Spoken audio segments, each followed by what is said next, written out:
Hi, I'm Stan Riddle with Viberline. Thanks for joining us for our webinar today. We're going to be talking about the Verti-Zontal Compound Move. If you have any questions during this webinar, feel free to ask them in the little response box below. We'll try to answer as many as possible at the end of the webinar. The Verti-Zontal process was patented by our CEO, David Stroyevsky, in 2012.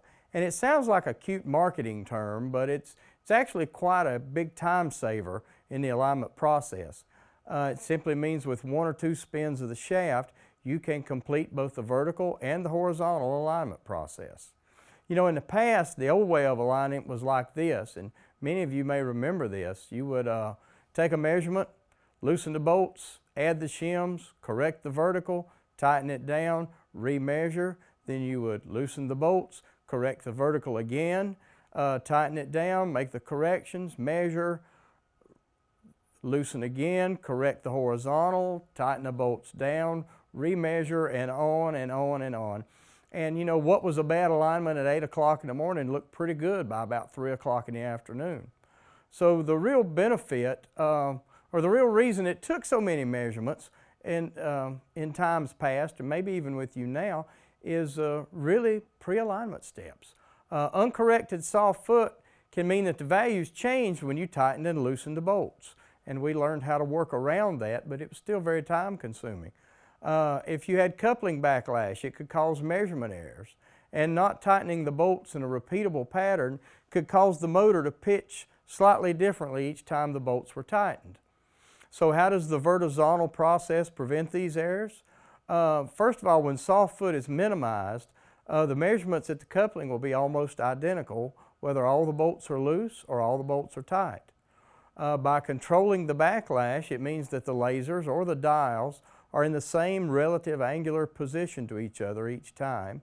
And by tightening the bolts in the same order, it means that any remaining or residual soft foot will be controlled and the motor will pitch the same way each time. By taking the final measurement with the laser with the indicators turned in the horizontal position, you can trust that your vertical corrections will be accurate the first time you correct them. Since you're already in the horizontal position, you can make the horizontal corrections live, and you don't have to rotate the shaft or tighten the bolts or keep going back and forth to be confident that the alignment is accurate. Verti-Zontal minimizes frustration. With one set of measurements, you can correct the vertical axis, correct the horizontal axis, tighten the bolts, remeasure and save the data, and in most cases you're done with just one or two spins. The Verti-Zontal process works equally well regardless of whether you're using one of our tools like the Fixture Laser NXA or if you're using one of our dial indicator kits. So you may say to yourself, well, how is this possible? I've been aligning machines for years, and in real life it hardly ever works like that. And again, it really is the simplicity of having a dual laser system or two indicators and the pre-alignment steps. Correcting and minimizing soft foot before taking the measurements, controlling backlash during the measurement process, and tightening the bolts down again in a controlled, repeatable pattern, similar to tightening down a pipe flange or a head gasket. By completing the pre-alignment steps, we can minimize any measurement errors, the errors that cause non-repeatability in your measurements. If you fail to check and control soft foot and backlash, and if you fail to tighten the bolts properly, I can just about guarantee you will have problems in the alignment and in the Verti-Zontal process. So make sure to take care of the pre-alignment steps first. So now let's perform a Verti-Zontal alignment with a Fixture Laser NXA Pro. The only preparation that's been done off camera is the pre-alignment steps. I went around and tried to minimize the soft foot, just kind of taking some rough measurements with a feeler gauge. I've tightened the bolts down. I've established a controlled, repeatable pattern. And throughout the process, I'm going to try very carefully to control backlash.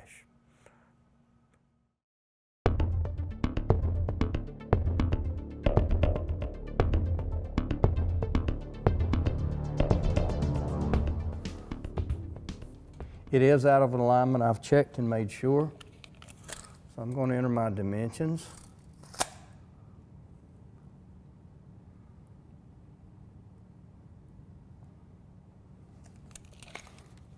Distance from the center of the coupling to the M sensor bracket is 4 1/4 inches. Distance roughly guesstimated to the inboard foot is 7 inches. And distance foot to foot, inboard to outboard, is 12. We'll set this up for 1800 RPM, and we'll go ahead and take our 3 measurements using the tri-point method.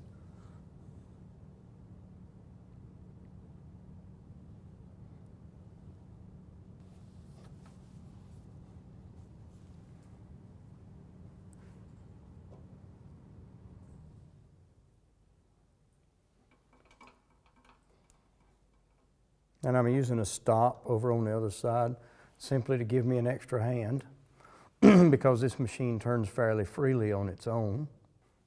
And I have my initial measurements. So what we plan to do with this, just so you guys will have it, we're going to correct the vertical and the horizontal all in one episode of tightening and loosening the bolts. I'm actually going to go into the shim button and go ahead and shim this now. So I want to make sure I get everything loose first.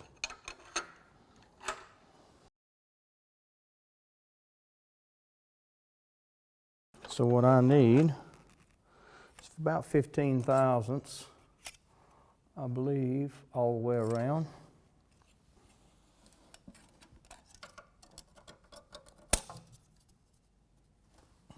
I'm just adding the shims. This will complete the vertical part of the VertiZontal. And then I'm going to snug the bolts back down in 3 passes.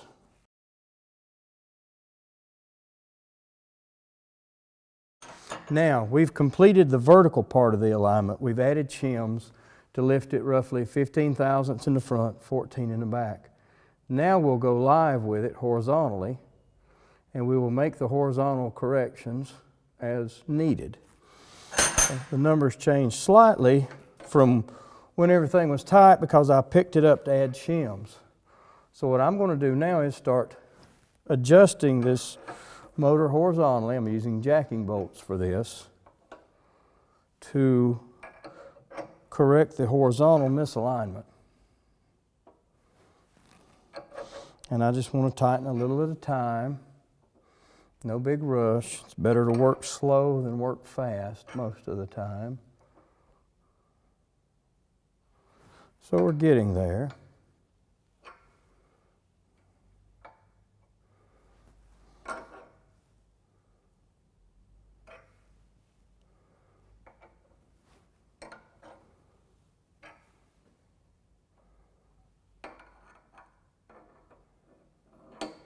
And we're green. It means we're in tolerance. We get one more little slight tweak to get everything nice and close, pretty numbers. And that's within about 1/1000th of an inch or so.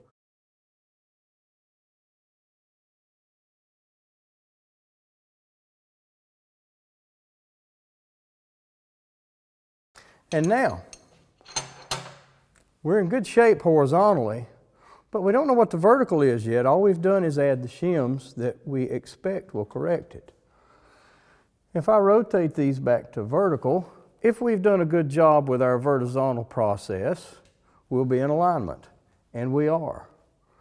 So our angularity is at 0, our offset's about 2.5 thousandths of an inch. We did the vertical and the horizontal corrections with just one rotation of the shafts. We can remeasure now to confirm this. I hit the remeasure key.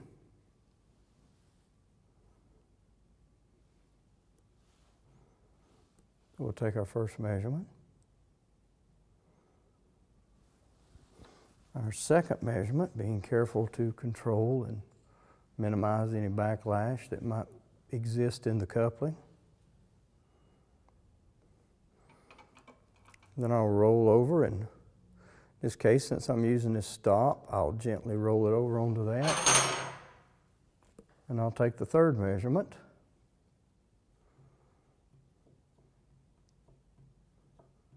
And our final alignment is pretty close. Everything's in tolerance, so it all looks good. So that's the VertiZontal alignment process using our fixture laser NXA. Now let's take a look at it with using our fixture laser dials kit. And just for emphasis, the VertiZontal process can be done using any type of alignment measurement tool, but it really does work best I think if you have a dual laser system or a dual indicator system or reverse dial system like we're using. So let's take a look at it with the dials kit.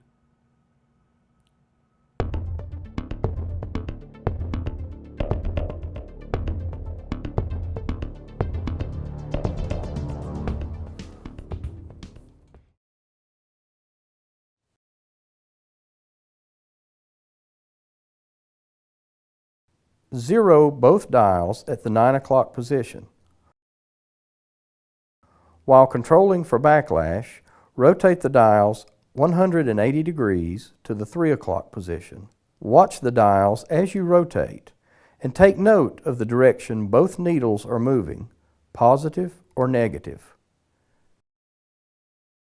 At the 3 o'clock position, physically adjust both dials halfway back to 0 to display the actual horizontal offset. Now the dials will read the actual offset at any point around the shaft. They are reading live values. Next, rotate the dials to the 12 o'clock position.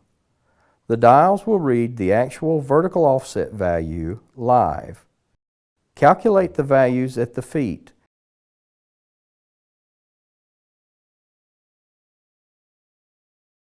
Loosen all 4 bolts. Then add or remove shims to make the calculated vertical corrections. With the bolts still loose, rotate the dials to the 3 o'clock position and make the horizontal corrections while reading live values.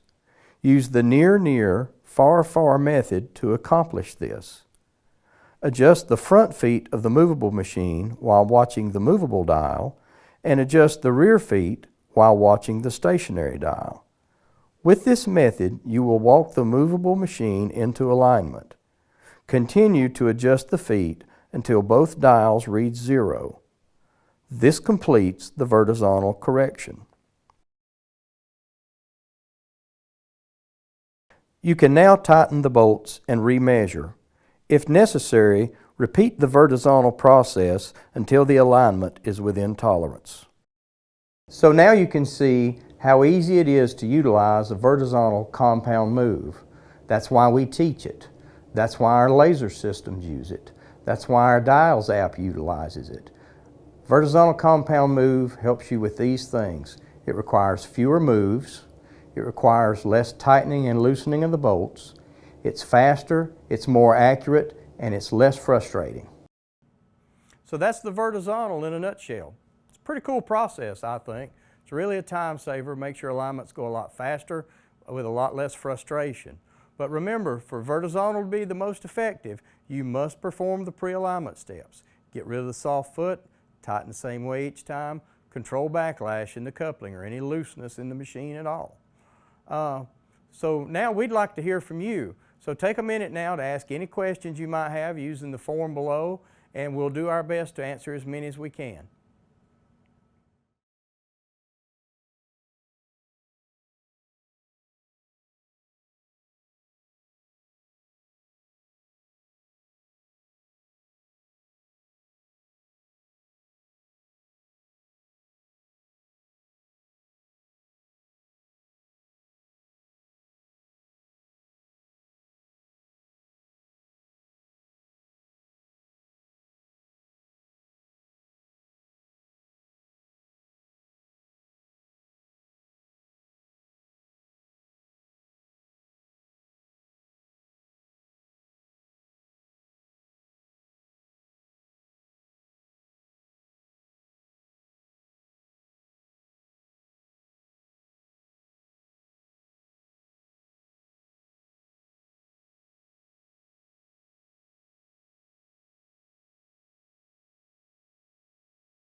So thanks again for your questions, and we'll try to get to some of these with the time we have remaining. Looks like we're going to start with Tom. Tom asks, why do you have to stop on horizontal? It's a good question, Tom. In truth, you don't have to stop on horizontal. You can stop anywhere you want to. But if you take the third measurement with the shafts rotated in horizontal position, it keeps you from having to rotate back and forth as much. You know, on a small machine, it's really not a big deal. But if you're on a rotor weighing several thousand pounds, it's pretty nice to stop your measurements on the horizontal because you don't have to rotate back and forth. So it's really about minimizing movements and doing a lot of unnecessary bolt tightening and loosening, and it just speeds up the time, makes it a lot easier to do. But a good question, thank you. Looks like we got one here from James. It says, is it important to rotate the shafts in the same direction each time you take a set of readings? Good question. It's not as important maybe if you're on anti-friction bearings, but if you're on sleeve bearings, you can get differences in clearances back and forth. So it's good practice to rotate in the same direction each time. It looks like we have a question from Steve. Steve asks, does this really work every time? Steve, honestly, it may not work every time, but in most cases it will, as long as you follow the pre-alignment steps. If it doesn't work for you, if you're not in tolerance the first time you do the VertiZontal process, I would really go back again and check for a soft foot. Honestly, the precision and speed of the VertiZontal process has its heart in minimizing soft foot and controlling the tightening pattern each time. Because if you have little to no soft foot and you tighten the bolts carefully following the proper sequence, there really will be little to no change in the coupling alignment values, regardless of whether the hold down bolts are loose or tight. Looks like we got another one from Jim. Jim says, I've heard you mention a bolt tightening pattern several times. What exactly is that? That's a good question, Jim. When you tighten a motor hold down bolts, you need to choose a bolt. Pick one, any one of the 4 hold down bolts. Put a 1 on it with a marker or a Sharpie and finger tighten it. Go diagonally over to 2, do the same thing, put a 2 on it, finger tighten. Go down the long side of the motor to 3, mark it, finger tighten, and go to 4, do the same thing. So what you've done is you've established a tightening sequence which you can follow each time. If you'll do the 3 passes or more if needed, what it does, it makes the motor behave the same way each time you tighten it. So if there is any residual soft foot, you're controlling it and making it go the same way each time. It's the same way you tighten a head gasket to keep the gasket from pinching or leaking. Same way you tighten a pipe flange. Looks like a question from Michael. Michael says, will this work for rim and face alignment? Michael, it's a good question. It will, but you're going to have to be particularly cautious about how you do it. A couple things you need to do. If you're doing this on a rim and face, which we don't really recommend, but it kind of works, mount your dials, 0 them at 3 o'clock, rotate back to 9, rotate the dial bezels so they show half travel. In other words, if the face went to +20, rotate it to +10. You'll want to move the outboard end of the motor to correct the face. You just want to chase that 10 back down to 0, if that makes sense. And to correct the rim, you're going to move the entire motor in that direction. The drawback with rim and face is if you have a small coupling, you really have a small measuring surface. So you don't have quite so much to measure. But it really works best when using a reverse dial indicator process like our dials kit does, or with a 2-beam laser. Looks like we've got time for one more question. Larry says, we have an old V180. Will this process work with this? Larry, it's a good question. Yes, it will. Certainly we'd love for you to upgrade your laser and to make a new purchase, but if you'll follow these same steps, it will work on a V180 system. And it looks like that's about all the time we have for questions today. Again, I want to thank you for joining us. If we didn't get to your question, please look for an email from us. We'll try to answer all these as quickly as possible. Certainly, if you want to send some more in, that's great. We'll do our best to cover them. Lastly, we hope you'll follow Vibraline on Facebook and Twitter, social media sites. Subscribe to our blog. We really try to put good information out It's not a salesy thing. It's really to try to help you do your jobs better. And lastly, available now on Amazon, the Alignment Field Guide. It's a collection of stories, tips, and tricks from the Viberline training team. It's a great little book, very reasonably priced. I think you'd enjoy it. And lastly, we want to thank you once again for joining us today. Be looking for us soon. We want to do some more of these, and thanks again. Have a great day.